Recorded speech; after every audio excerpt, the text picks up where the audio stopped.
ഭിക്ഷക്കാരിയായ സ്ത്രീ യാചകനോട് ആ കുട്ടിയുടെ ഉത്ഭവത്തെക്കുറിച്ച് അന്വേഷിച്ചു.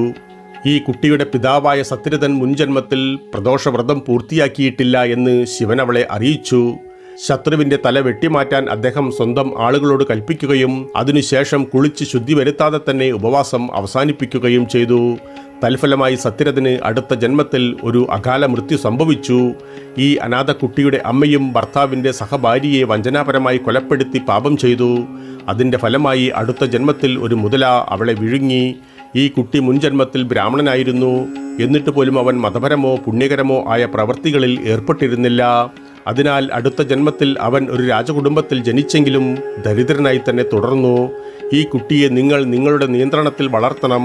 അവൻ്റെ പുണ്യകർമ്മം പൂർത്തിയായ ശേഷം നിങ്ങൾ അവനെ ശിവൻ്റെ ഭക്തിയിൽ ഉൾപ്പെടുത്തണം. നിങ്ങൾ എൻ്റെ കൽപ്പന അനുസരിക്കുന്നില്ലെങ്കിൽ അത് നിങ്ങളുടെ സ്വന്തം കുട്ടിയുടെ മോക്ഷത്തിന് നല്ലതല്ല. ഇത്രയും പറഞ്ഞുകൊണ്ട് ശിവൻ അപ്രത്യക്ഷനായി.